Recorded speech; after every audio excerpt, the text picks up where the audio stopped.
This review covers the Keeler's Customs Yellow Fever Competition Coupe. It's a 125 scale kit from Atlantis, number 13101. It's a skill level 3 kit for the advanced, at least the intermediate to advanced builder. Now, this kit is an altered drag car that uses a Fiat Topolino body, and those bodies were used for their lightweight and availability at low cost back in the day. It also comes with 2 complete engines, both a Ford and a Cadillac V8. And just like every kit that I've ever built, they always come with issues and opportunities along with other things, and we'll tell you what those issues are in detail, and we'll tell you how to fix them if possible. So if you follow along here, you'll be able to construct a really nice looking model, and it's kind of a nice period piece. It's very unique build, so we'll tell you how to take advantage of the opportunities as well. The kit is based on Revell's parts packs that were designed by Jim Keeler back in the 60s. Atlantis acquired those old molds and has partnered with Keeler to combine the parts packs of engines, frames, and drag bodies to build some complete drag car kits like this one that includes a very detailed Ford 427 competition engine. The old molds were pretty well cared for, and it's relatively flash-free. It contains 212 parts molded in white and gray with some black vinyl tires and water slide decals. When you're finished, the model measures about 5.5 inches long, 2 3/4 inches wide, and 2.5 inches high. Here are the contents of the kit. As you can see, the parts are laid out just as they would be in a parts pack. Now, there are many very small parts, and they may be challenging for inexperienced builders. The instruction sheets are simply reprints of the instructions that were printed on the backs of the original parts packs, but they're very detailed. However, they can be a little bit vague and require some knowledge of automotive design and how model parts go together to build. That's why this is based on being built by a more advanced builder. Here you see the parts for the 427 Ford engine that I decided to use instead of the Caddy engine. Now, in the kit there are no chrome parts, so as a builder you would need to just use your favorite method for chrome finishing. I used Molitor liquid chrome, from the refill container, and I just brushed it on. It brushes on very nicely. You can also put that directly into an airbrush and spray it. There's also things like Revell and other companies that have, spray cans of chrome paint, as well as the foils that are available for that. And as you saw, the block and the heads, etc., were painted red. Now, the chrome parts that you see here are the ones that I painted, and they're thoroughly dried. You have to let them set for a while. There's some metal parts in there, kind of a steel, a gray. You can see that especially on the transmission and back, etc. Also, of course, a flat black belt for the blower, and a set of wires that comes with the kit, so you can use those as well. So here you see the assembled model from the passenger side, and the wiring is included. Drill some holes in the heads there to install those into the ignition area. And it's on a stand. You can see from the right side. It's a really nice looking model in itself. Nice looking blower, and you can get more instructions from those that are in the back of the review if you want to look at more detail for construction there.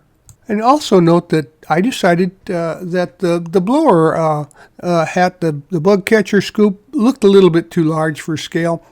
And most of the time the drag cars back in the 60s were ran with open injectors, so I borrowed those from the Cadillac engine option. Now here are the front wheels and the tires, and the tires are solid. They don't have any sidewall tread script or detailing there. And the front tires for the mag wheels, they looked a little bit too wide for a car like this, so I used the spoked wheels, which were used on altered drag cars as well as rail-type dragsters in the 60s. So locate the parts for the front suspension. Assemble the spoked wheels by doing an offset. You want the spokes on the front side in between the ones on the back side so that you can see them clearly without obstruction from the other. Now this is a very intricate front end with very minuscule glue points. So you're going to need to be careful. You're going to have to remove the chrome or paint as it is so that you get a glue spot to put these parts together. And I suggest a slow setting glue, even a slow setting super glue, or even tube glue, something that you can use to make sure that the parts are in alignment and they're properly glued together. So it's time to assemble this front suspension, these pieces, but we're going to leave the wheels off until later in the build. And here's a look at the assembled front suspension. As you can see, it goes together pretty well, pretty easily, but it also has some very small spindles to mount the wheels, and that's why we're going to leave the wheels off. I found that through handling, if you've got a very small attachment point to parts that are a little heavier, like a wheel assembly, it's easy to break them off. So we're going to leave the wheels off for now, even though the instructions have you put them into position at this time. Now we can assemble the slicks and the rear Hallebrand wheels. And the tires are solid, so simply glue the pieces together. Make sure you scrape off any paint there so that the gluing surfaces will attach to each other to keep the wheels in place. And then you can scuff up that slick to make it look a little more realistic by rubbing the tread area, so to speak, on some light sandpaper. And so once again, as I mentioned, I had used some Molotov chrome paint from the refill tube to paint these parts and let them thoroughly dry. Sometimes you may need to let them dry for a few days. And then they're ready to build, so scrape off any paint where the parts go together. Also, again, too, patience. The gluing points are better on the back end, but still require a little patience. Make sure that you get them aligned properly before you let the glue set. And then go ahead and set that aside to dry for a few minutes. And as you can see here, the completed assembly is actually pretty straightforward. Again, if you have any questions, we have provided the instructions at the back of the review. Again, I've also elected here to leave the wheel assemblies off because the spindles there are pretty light. I wouldn't trust them to keep them in place while I'm handling the body for construction. And here you see the parts for the chassis and the roll bar. The parts were painted the gloss black and set aside to dry. And then the gluing points were removed of their paint coating so that they will adhere better. And here's what the chassis assembly looks like with the roll bar in place. Also note the instrument panel there on the what we'll call the dashboard is in place, along with a couple of other shifter options and other pieces. And here's where things start to come together. We're going to put our separate modules into place, just like an assembly line. You see the seat there was nicely detailed. The belts are picked out in red with silver buckles on a black seat, and the other chrome parts will be added along with the engine. And of course, we're going to mate the chassis to the suspension pieces too. So those will all be glued into place at this time and assembled. And so now I've added the wheels to the chassis, but not permanently. They're mocked up here to check the stance on this thing, and it looks really nice. I'll instead remove the wheels and then they'll be placed later on after we add the body. But you can see the rolling chassis here, and it's looking really nice. The body is really nicely molded. It's clean with no parting lines, and it uses a belly pan as well.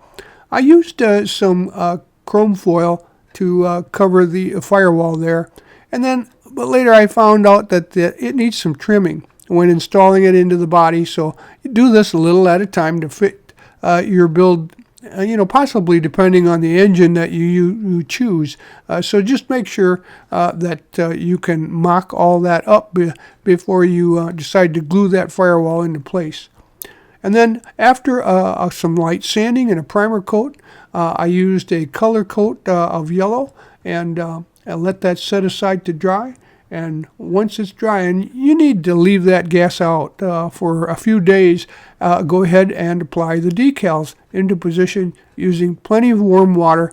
Some of the larger decals, you need to smooth out any water bubbles or air bubbles to get them to lay flat. Well, with the decals drying, it's an opportunity to work on the windows. Now, this isn't like a normal kit. It's like the old kits. There's a sheet of clear acetate, to use for the windshield, and there's a pattern in the instructions. But it seemed to me that you still need to do a little more trimming for it to fit the window frames. So just do this a little at a time so that you get a good fit. Now, there's enough clear material here to do this twice, to do it twice if the first one doesn't turn out. But also notice that, not mentioned in the instructions, for this is a protective sheet that is applied on both sides of the window. Material, you need to remove those before you glue them into place. And that's a more modern equivalent. As the initial kits, they did not have any protective coating on those. And this is really nice because it keeps them from getting scratched. One thing that I found missing from the kit was a drag chute.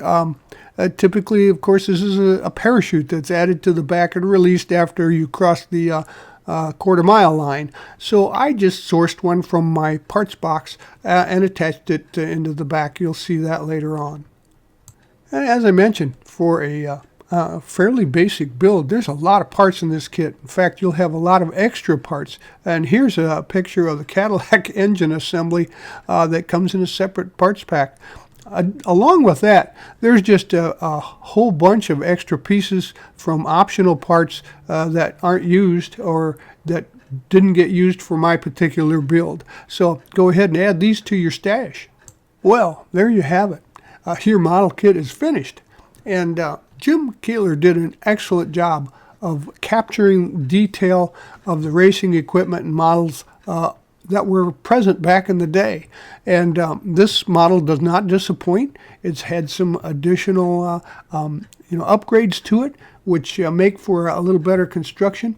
And as you can see, with a little added detailing, you can make a really nice looking head turner for your shelf. So with a little patience with the suspensions and care taken when installing the decals, you can come up with a top-notch looking model. In fact, a little additional detailing would actually, I think, constitute this as a contender for contest models. So if I were you, I'd buy one and put it on my shelf. Thanks for joining us at Right On Replicas, where we're proud to bring you the best scale model kit reviews on the planet. This review is brought to you in part by Ryder's Hobby Shops, where the fun begins. Stop in to one of Ryder's 2 convenient Michigan locations where you'll find a full range of the latest hobby products, supplies, parts, tools, and paint. You'll find aisles and aisles of scale model kits, RC models, model rockets, Warhammer gaming, and railroading products. Stop in at Ryder's today and tell them Doug sent you.